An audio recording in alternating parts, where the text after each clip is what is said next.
El título de este cuento genera una percepción en los lectores de que algo fuerte va a suceder. El énfasis en la palabra primer demuestra que eso no será lo único que va a pasar.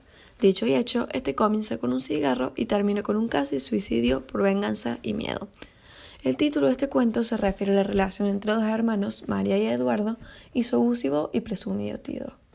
Nuestro primer cigarro hace referencia a la primera vez que los hermanos robaron a su tío un paquete de cigarrillos y lo fumaron.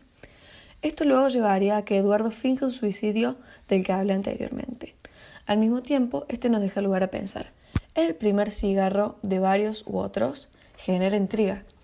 También el título puede asociarse a que cuando todo el conflicto termina y el niño no está muerto, el tío y Eduardo hacen un pacto para ser por primera vez amigos, después de una relación violenta donde el tío impone fuerza y miedo. Dentro del amplio análisis que pudimos hacer, detectamos los personajes, los cuales se dividen en principales, secundarios y terciarios o fugaces. Los principales se dividen en los protagonistas y en los antagonistas. El protagonista es el cual la historia gira en torno a él o ella. En el caso de esta historia es Eduardo, que es un chico de 8 años, el cual es aventurero, astuto, valiente, orgulloso, curioso, inocente y vengativo. Es el hijo de Mercedes, sobrino de Alfonso y Lucía. Este niño es muy orgulloso y en distintas citas de la historia podemos notarlo. Por ejemplo, en la página 24, el autor escribe: ha sido como moribundos aquel orgullo sufriera. Y en la página 23 dice: sentado con mi hermano en la sombría, gozamos horas enteras el orgullo de no sentir miedo. Aquí se muestra el orgullo en el cual la hazaña de fumar había sido un fracaso, pero ninguno de los dos chicos, ni Eduardo ni su hermana, iban a admitirlo. Dentro de los personajes principales se puede identificar el antagonista, el cual es el que se opone al protagonista o está en conflicto con él o ella, y en este caso es el tío Alfonso, el cual es un hombre de 20 años, es soberbio, ellos lo llaman el padrastrillo, y él se cree el indicado y capaz de criar a sus sobrinos, entonces siempre le dice a Mercedes, que es la madre de los niños, cómo cuidarlos. En la página 23 y en la página 25 podemos identificar estas citas que dicen: si no sabes educar a tus hijos, yo lo voy a hacer. Y en la página 23 dice, muy elegante y presumido, cuando habla de la descripción que hace Eduardo sobre su tío. Se encuentran los personajes secundarios, en donde está María, que es la hermana de Eduardo, hija de Mercedes también, sobrina de Alfonso y Lucía. Es una persona con una vocación poética y es muy curiosa. Y también está Mercedes, que es la madre de los niños, es viuda, casada y con poca autoridad. Luego están los personajes fugaces o terciarios, en el cual podemos identificar a Lucía, la cual tenía viruela y es la protagonista de la muerte que sucede en el tercer plano. No se sabe más nada de ella, pero su muerte empieza la historia y hace referencia a esta relación de vida-muerte que hay en todo el cuento. Y también se encuentra la tía Cecilia, la cual es cómplice del tío Alfonso. Hay 5 acciones claves que a lo largo del cuento que dejan a la vista ciertas tensiones en la historia y algunos temas principales que se llevan a cabo. La primera acción fundamental es la muerte de la tía Lucía. Todo empieza desde ahí, desde la enfermedad, en este caso la viruela. Esta muerte no representa una tensión al cuento, no cobra protagonismo. Así empieza la historia, pero queda en la nada. Lo que sí es una tensión es la preocupación de la enfermedad que hace que la familia se marche a la casa de la quinta, segunda acción. Por otro lado, la muerte en este caso toma una percepción distinta a la habitual. En vez de verlo como algo oscuro, los chicos lo vieron como una aventura, un gran acontecimiento. A los niños les entusiasmó el drama, como dice en la página 21. La segunda acción es la que ya dije antes, donde por miedo a la enfermedad los protagonistas cambian de vida, o sea, se mudan a la quinta. De ahí surge una nueva perspectiva y construcción de otro personaje, el tío Alfonso, donde claramente el protagonista con su hermana lo rechazan como padrastrillo. Esto aflora una nueva tensión sobre cómo la madre Mercedes educa a sus niños. Motivo de discusiones entre ella y el tío Alfonso. Si no sabes educar a tus hijos, yo lo voy a hacer, exclama el tío en la página 25. Esta acción además nos deja descubrir un poco más sobre cómo son los niños protagonistas, ya que se describe sus aventuras en la quinta, entre ellas el inventar fumar, mostrándonos que son pequeños Robinsones, palabra que viene de Robin Hood, alegando seres aventureros y que van por fuera de la ley. La tercera acción es cuando los niños le hacen una broma al tío poniendo pólvora en los cigarrillos de este, que se enoja y los amenaza. De acá brotan 4 temas principales: el enojo, las amenazas, la venganza y el miedo, que llevan a la cuarta acción, que es el suicidio entre comillas del personaje principal, ya que Eduardo escapa del tío y se esconde bajo las hojarascas y todos piensan que se cayó por el hueco profundo. En este caso, la muerte se considera un elemento fundamental para sobrevivir. El miedo al enojo del tío y a los posibles golpes conducen al personaje principal a preferir ocultarse entre la muerte que afrontar las consecuencias de su broma.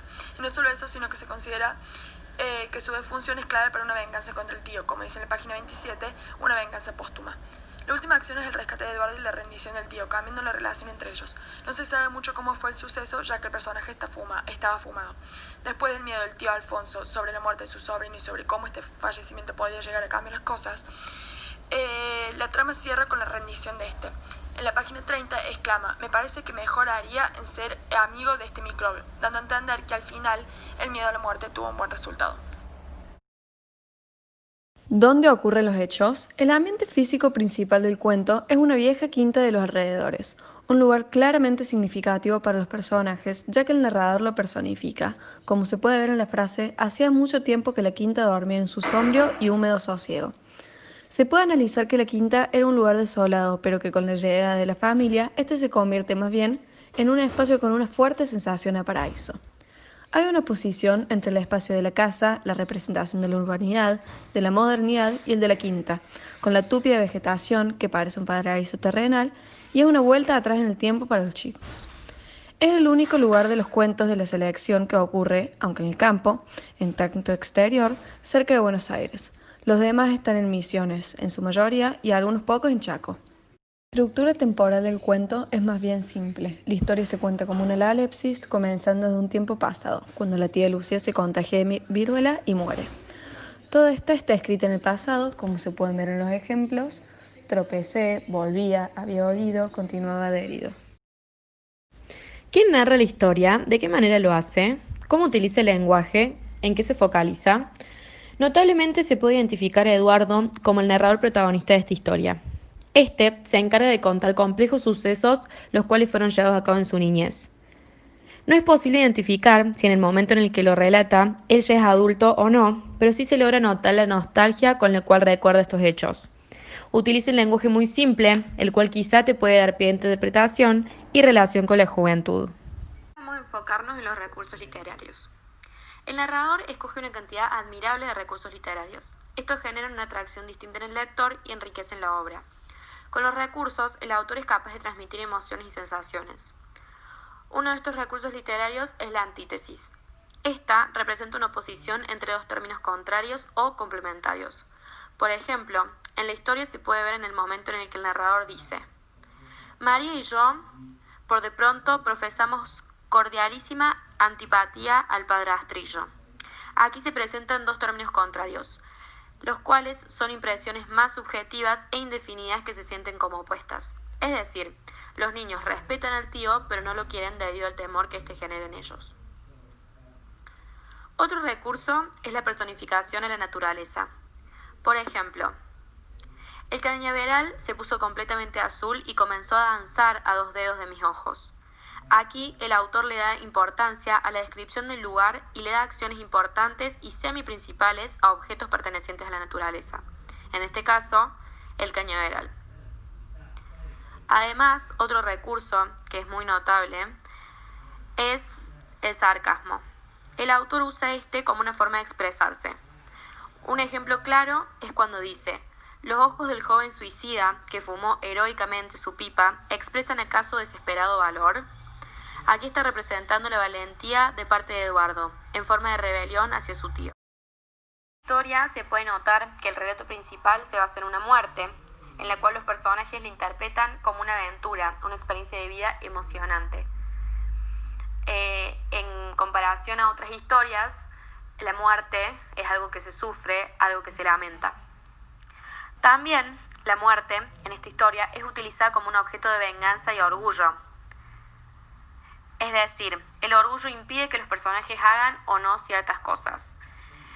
Muchas de las acciones que se ven en esta historia se hacen o se emiten en reflejo a otras acciones que otros personajes hicieron, es decir, en forma de venganza o en forma de demostrarle algo a otros personajes.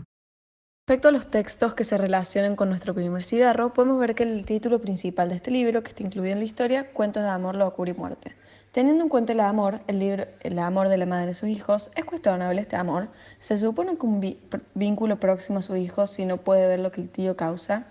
teniendo en cuenta la locura por el orgullo, venganza que llega a actuar en suicidio, y para finalizar, la muerte de la tía Lucía y supuesta muerte de Eduardo para vengarse de su tío. La muerte es la más resonante que los otros dos porque se utiliza de distintas formas de lo normal. Es una posibilidad para sobrevivir, además de ser algo interesante para los chicos. Otro título a analizar en el cuento es A la deriva. Quiroga escribe sobre personajes marginados, viudas en este caso, con un rol de personaje secundario o terciario.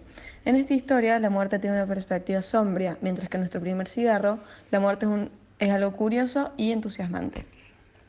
Con los otros textos de Quiroga en general, como La insolación, Anaconda o El alambre de púa, se puede ver que Quiroga siempre aparece un hombre u hombres que tienen o creen que lo tienen todo el poder. El tío Alonso en este caso, los hombres en Anaconda, la muerte y el patrón en La insolación y el dueño en campo en El alambre de púa. Podemos llegar a comprender a lo largo del análisis que uno de los temas principales abordados es la muerte, como en otras obras de Horacio Quiroga, pero tiene una perspectiva muy distinta a la normal. En este cuento, en especial, ocurren dos sucesos relacionados a esto: la defunción de la tía Lucía y la supuesta muerte de Eduardo. Las dos trajeron buenas consecuencias. La primera fue la mudanza hacia la quinta, un lugar donde los chicos disfrutaron nuevas aventuras como el primer cigarro de ellos. Y la segunda es la rendición por parte del tío sobre el maltrato que tenía con su sobrino. Es decir, la muerte no solo se usó en el cuento con motivos de venganza y supervivencia, sino que se tomó como algo favorable.